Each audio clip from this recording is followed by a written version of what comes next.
नमस्कार. आज आपण ANN न्यूज नेटवर्कच्या म्हणजे 20 जून 2025च्या काही महत्त्वाच्या बातम्यांवर चर्चा करणार आहोत. हो. आपल्याकडे आंतरराष्ट्रीय घडामोडी आहेत, महाराष्ट्रातलं हवामान आहे, काही स्थानिक विषय आणि सहकार क्षेत्राबद्दलची बातमी आहे. तर या सगळ्यांमधून आज नेमकं काय चित्र दिसतंय ते जरा सविस्तर बघूया. नक्कीच. सुरुवात करूया आंतरराष्ट्रीय घडामोडींनी. इराण आणि इस्रायल यांच्यातला संघर्ष आता 7व्या दिवशी पण सुरूच आहे. हो, अजूनही सुरू आहे. आणि आत्ताची बातमी तर धक्कादायक आहे. इराणनी म्हणे एका रुग्णालयावर हल्ला केलाय. अरे बापरे. हो, त्यात 40 जण जखमी झाल्याचं कळतंय. म्हणजे हा संघर्ष आता आणखीनच गंभीर होतोय असं वाटतंय. हो, आणि हे सगळं खरंच चिंताजनक आहे.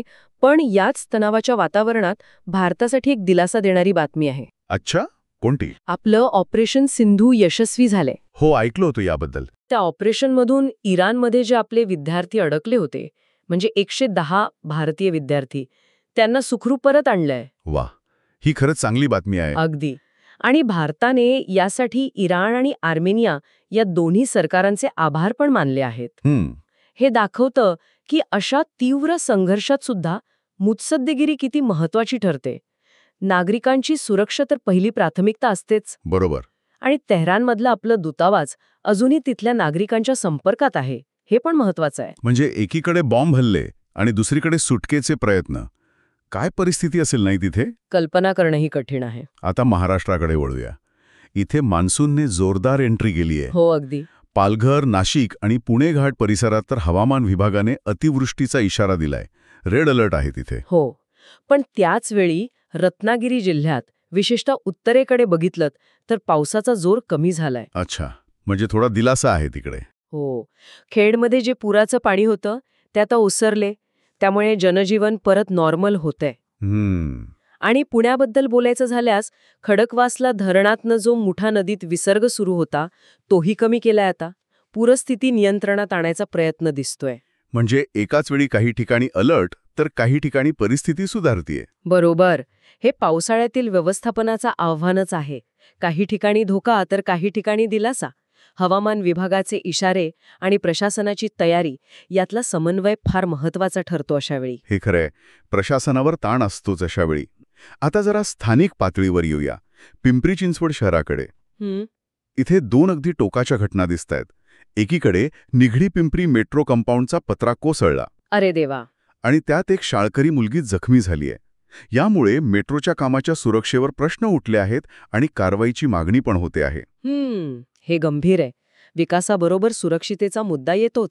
बरोबर. पण दुसरीकडे याच शहरात म्हणजे निविडी गावठाणमध्ये एक खूप चांगला उपक्रम झाला. अच्छा. आषाढी वारीसाठी जे वारकरी पंढरपूरला जातात ना, त्यांच्यासाठी मोफत आरोग्य तपासणी शिबिर घेतलं होतं. औषधं पण वाटली. वा, हे खूप छान आहे. हो ना. म्हणजे बघा, एकाच शहरात हे दोन किती वेगळे चित्र आहेत.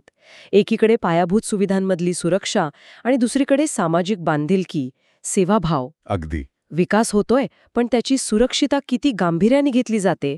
आणि त्याच वेळी समाजातली ही जी सेवेची भावना आहे ती पण किती घट्ट रुजलेली आहे. विकास आणि सामाजिक स्वास्थ्य यातला बॅलन्स कसा साधायचा हा विचार करायला लावणारा मुद्दा आहे. अगदी बरोबर. आता प्रशासनाशी संबंधित एक बातमी आहे. अहमदनगर जिल्ह्यातली.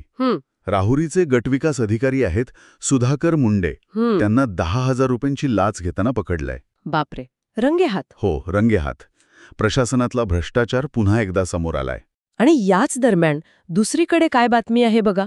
केंद्रीय सहकार मंत्री अमित शहा मुंबईत एका कार्यक्रमात म्हणाले की सहकारातून समृद्ध आणि उत्तम जग निर्माण होऊ शकतं. म्हणजे एकाच वेळी हे दोन्ही मुद्दे. हो, हे दोन्ही एकत्र पाहणं महत्वाचं आहे. एकीकडे प्रशासकीय पातळीवर भ्रष्टाचारासारखी समस्या आहे जी व्यवस्थेवरचा विश्वास कमी करते. बरोबर. आणि दुसरीकडे सहकारासारख्या चळवळीतून मोठ्या बदलाची, विकासाची अपेक्षा व्यक्त केली जाते. म्हणजे जी धोरणं ठरतात आणि प्रत्यक्ष त्यांची अंमलबजावणी होते त्यात किती फरक असू शकतो हे इथे दिसतंय. खरंय. सहकारासारख्या मोठ्या संकल्पना यशस्वी व्हायच्या असतील तर प्रशासनात पारदर्शकता किती गरजेची आहे हे यातून स्पष्ट होतंय. अगदी बरोबर मुद्दा मांडलात. तर आज आपण पाहिलं की आंतरराष्ट्रीय स्तरावर संघर्ष आहे, पण सुटकेचे प्रयत्नही यशस्वी होतात. हो. महाराष्ट्रात पाऊस कुठे आव्हान आहे तर कुठे दिलासा देतोय. स्थानिक पातळीवर विकासाबरोबर सुरक्षेचे प्रश्न आहेत, पण सामाजिक बांधिलकीची ऊब पण आहे. बरोबर. आणि प्रशासनात भ्रष्टाचाराचं वास्तव आहे, पण सहकारातून विकासाची मोठी स्वप्नही पाहिली जात आहेत. म्हणजे अनेक विरोधाभासी गोष्टी एकाच वेळी घडताना दिसतायत. या सगळ्या बातम्यांमधून एक विचार करण्यासारखा मुद्दा पुढे येतो असं मला वाटतं, कोणता? की मोठ्या पातळीवरची धोरणं असतात, म्हणजे राष्ट्रीय किंवा आंतरराष्ट्रीय स्तरावरची. मग ती परराष्ट्र नीती असो, सहकाराला प्रोत्साहन देणं असो किंवा अगदी आपत्ती व्यवस्थापन असो. हां. आणि दुसरीकडे अगदी स्थानिक पातळीवरच्या घटना, जसं की एखाद्या बांधकामाची सुरक्षितता किंवा एखाद्या अधिकाऱ्याचा भ्रष्टाचार किंवा पावसाने आलेला पूर. हो. यांचा एकमेकांशी नेमका काय संबंध असतो? म्हणजे या मोठ्या धोरणांचा आणि या छोट्या वाटणाऱ्या घटनांचा एकमेकांवर काय परिणाम होतो? आणि सगळ्यात महत्त्वाचं म्हणजे या सगळ्याचा सामान्य माणसाच्या रोजच्या जगण्यावर नेमका काय आणि कसा फरक पडतो यावर विचार करायला हवा, नाही का?